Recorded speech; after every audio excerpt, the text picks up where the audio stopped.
class, so today we're going to continue our journey about Mars.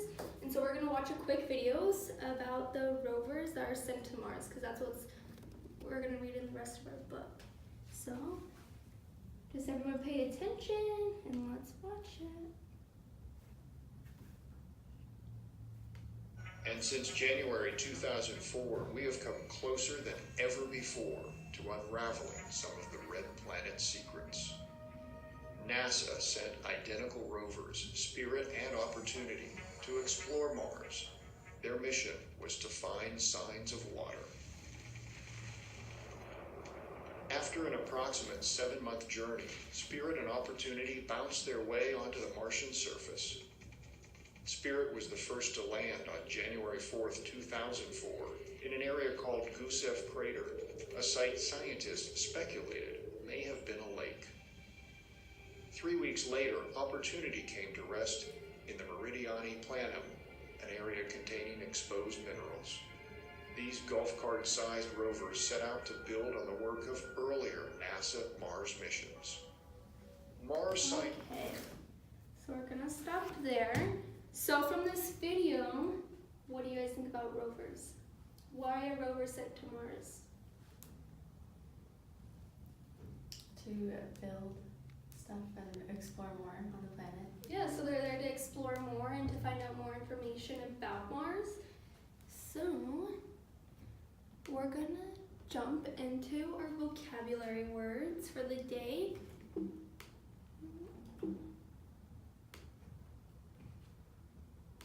So you guys could get out your notebooks and your pencils and follow along through the PowerPoint.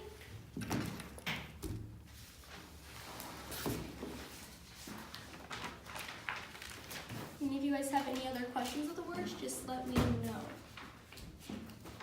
So the first word we have for today is NASA. The definition of NASA is National Aeronautics and Space Administration, the federal agency that is responsible for aerospace search, aeronautics, and the civilian space program. I'll let you guys take a few minutes to write down those words.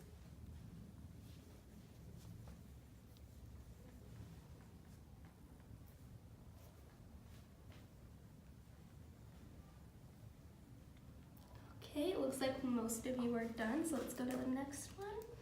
So our next word is radiation.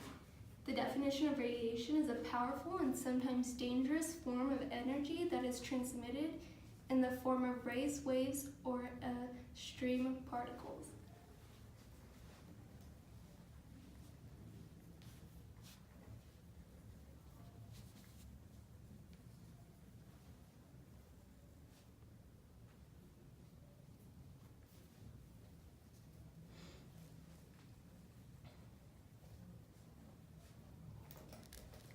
Okay, gonna move along.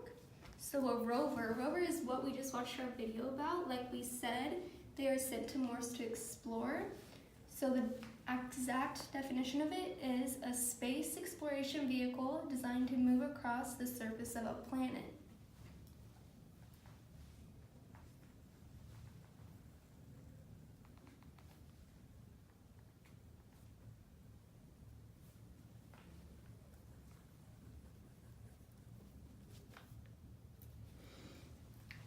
Let's go to the next one.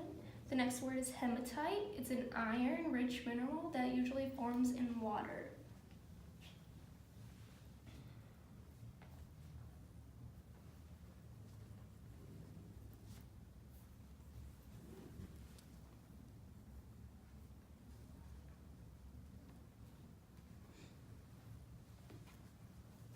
Okay. The next word is organic compounds, chemical compounds that contain carbon and are often found in living things.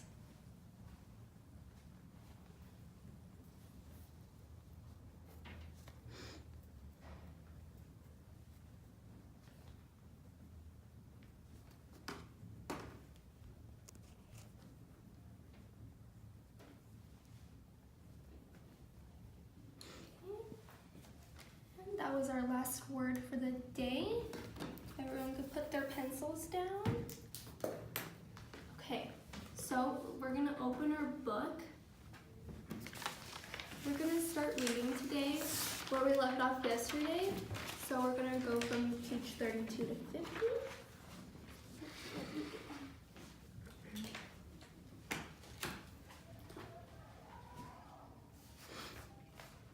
Okay.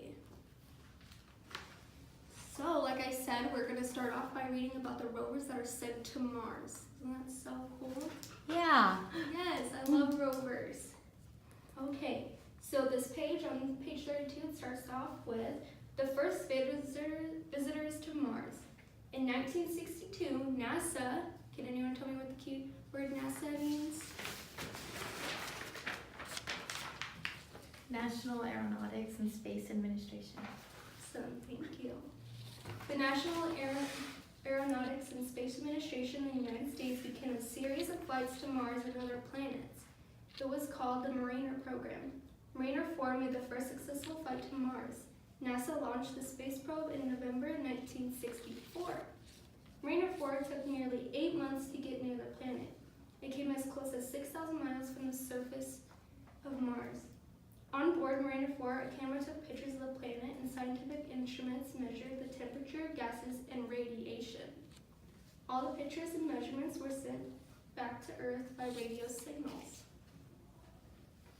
So the Mariner missions continued. In early 1969, scientists launched Mariner 6 and Mariner 7 towards Mars. Their missions were the same as that of Mariner 4, but Mariner 6 and 7 were more advanced spacecraft. They came within 2,000 miles of Mars and took much better pictures of the red planet. Mariner discoveries. Experts carefully studied the photos taken by the Mariner probes. They did not see any signs of growing plants or roaming animals. Mars looked like lifeless on the surface and very dry. No liquid water, which is necessary for life, showed up in the pictures. Do we have water here on Earth? Yes. The Mariner probes also did not find any canal or canales of any kind, which remember we discussed on day 1. Mm-hmm. The Mariner probes also did not find then what had the early astronomers actually seen through their telescopes? Perhaps stretched out shadows of long rows of big rocks and boulders, or maybe chains of dark landforms on the surface blurred together to look like straight lines. While there were definitely not any canals on Mars, there are some cracks on its surface. They look like Earth's dry riverbeds, which means that Mars may have had once flowing water. If it's true, the climate on Mars must have had been much warmer, but over thousands of millions of years, the climate changed. The temperature dropped and all the water froze. Today, scientists believe that any water left on Mars is ice, not liquid. The frozen ice caps that surround the planet's north and south poles are mostly made up of frozen carbon dioxide, not water. So, what makes the red planet red? Does anyone have any ideas of why it's red? No? Mm-mm. The surface of Mars is made up by dusty soil, much like the deserts on Earth, but Martian soil is red. It contains twice as much as rusty red iron on the soil on Earth. All that iron gives Martian dirt and rocks the reddish-brown color. Scientists now know why Sir William Herschel saw the color of Mars change from the dark to the light. It's because Mars violet dust storms. So, as remember on day 1, we read about Sir Herschel's hypothesis on why Mars was red. So, how does the discovery of violent dust storms relate to Herschel's hypothesis on page 8? Scientists saw no water and no signs of life. Awesome, thank you, Shelley. Raging dust storms are common on Mars. Powerful winds gusts send up huge towers of swirling dust. Sometimes dust storms can cover the entire planet. Okay, so we're gonna finish our reading for the day, and we're gonna start on our Kahoot. So you guys are all gonna be able to get out your electronic devices, and you guys are gonna be quizzed on the relationships that we've been learning this week.